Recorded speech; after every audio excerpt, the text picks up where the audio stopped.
When I keep saying this boss life is not for me, my haters, you guys, will be like, and so I better go to the three bus. I checked the map, it says bus is coming 8:47. And I was in my house by 8:44. I was scared.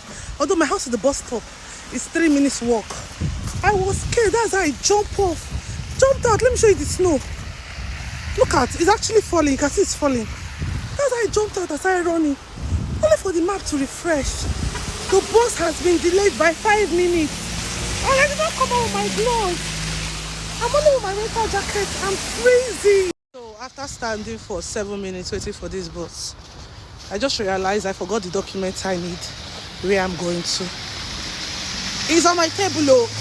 It's on my dressing table, but how I forgot to put it in this bag. It's a miracle. The bus has passed me, obviously. I'll have to use the Uber. Hi guys, welcome again to my YouTube channel. It's your girl Faith Martins. Guys, how have you been? So today I'm doing like a follow-up on the previous video, and today is basically me being locked in Canada Small Court for the first and second appearance. So let me give you guys a backstory because this happened a little while ago. So on the day of the court, if I can remember so vividly, I think the court was on the 21st of January 2025. And so I arrived at the court. My court hearing was for 9:30. I arrived at the court at 9:15, and then at 9:20 a huge tall man walked up to me and he's like, "Are you Faith Martins?" I said yes. And this man begins to tell me my story by heart. He wasn't reading from anywhere. He wasn't reading a book. He wasn't reading a note. He wasn't reading from an iPad. And he begins to tell me my story, the incident. And in my mind, I'm like, is this one an angel? You know that Nigerianness in me, like, who is this man? When he told me the story, maybe I skipped the part that he introduced himself. So he later introduced himself as the prosecutor for the case. And he was like, okay, so we are going to go to the court to tell the judge that we are bringing down the case and to the smaller courts. And I accepted. And so we went in and we did just as they said. That when I went in, I was like, wow, I'm just going to give you a description of how all of the things happened. Because I gave you guys a quick story, the previous video. If you've not seen that video, please go back to my last video. That's where it is. So I walked into the court. Guys, this court, Canada court, I don't know if I did a video. I'll check my phone. I think I did. I was not able to do a video in the court because I'm like, I think you cannot do videos in the court. It's a sacred place. You can't do videos in the court. And so this beautifully looking judge was in front of me and I'm like, oh, what do I say? Yes, my Lord. Yes, worship. How do I talk? And then there was this man that had the case before me. And so I just observed to hear how he was addressing the judge. And so when he got to my turn, I'm like, okay, my Lord. When he got to my turn and she asked, did I mistakenly pay the money and I wanted to take it to... Yes, I said yes, I mistakenly paid the money and I wanted to take it to the lower court. And she just stamped her stuff and she said, is it the secretary, I be the clerk was going to... I don't know. They were going to file it to the lower court. And then I went to the judge and he was like, oh, that I should just go to the lower court on that day. I should not go before that day to meet any prosecutor. And so that was how that ended. In a space of 10 minutes, less than 10 minutes, I was done with the court. Like, in the space of 10 minutes, I was done with the court.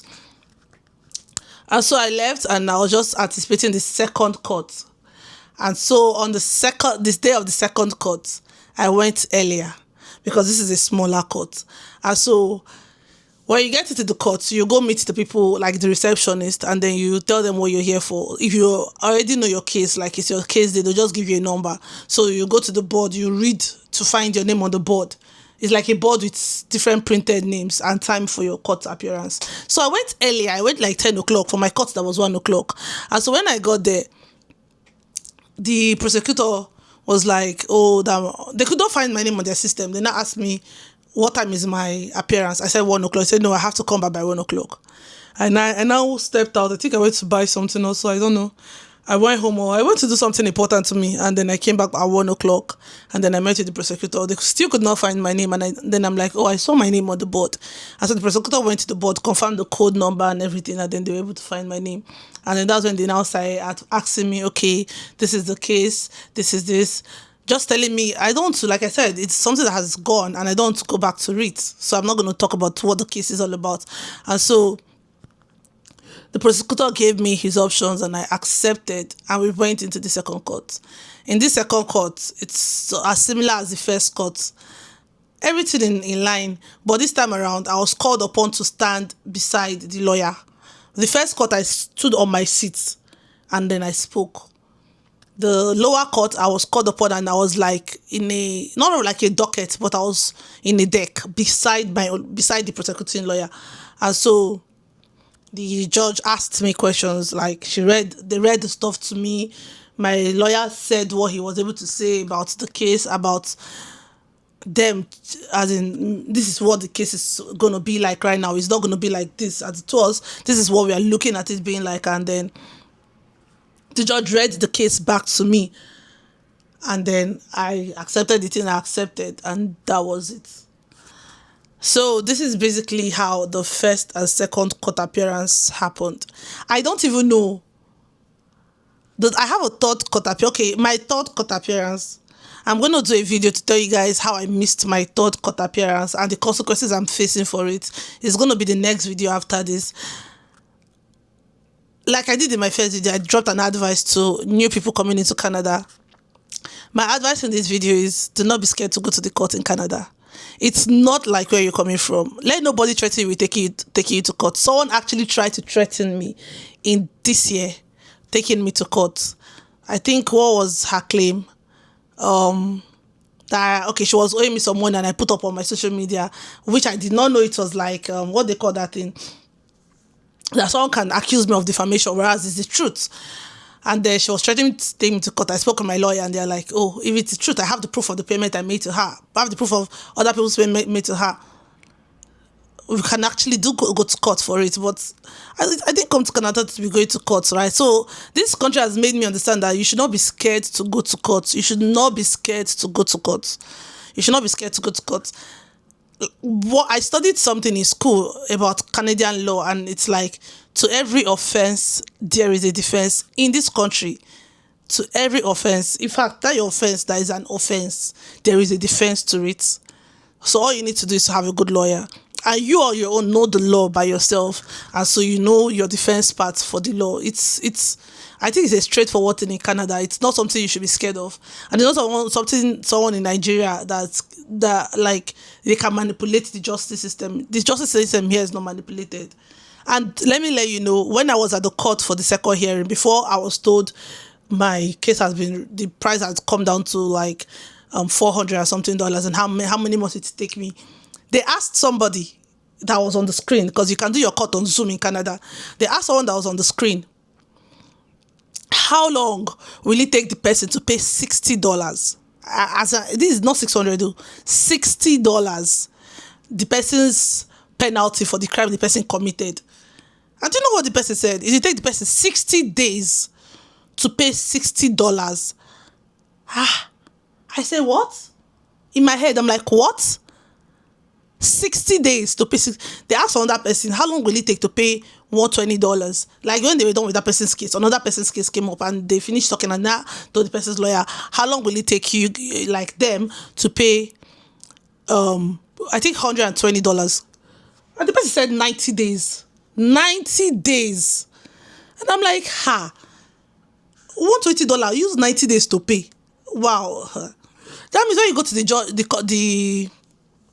the court, it's not like a crazy system.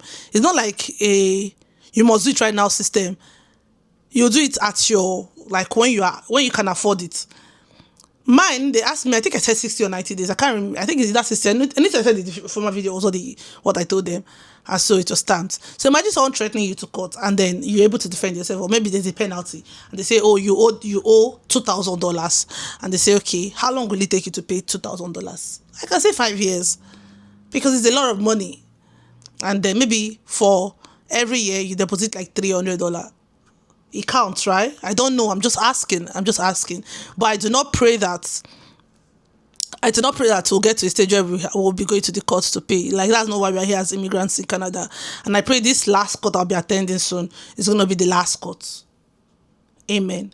Except I'm going to support a friend or something. I don't even pray my friends will go into trouble, because aside me speaking boldly to you guys like this, it was traumatizing. I think I have clips of me rushing to the court. After the court, my skin wasn't skinning, my skin wasn't looking good. So just like ignore that part and just enjoy the video.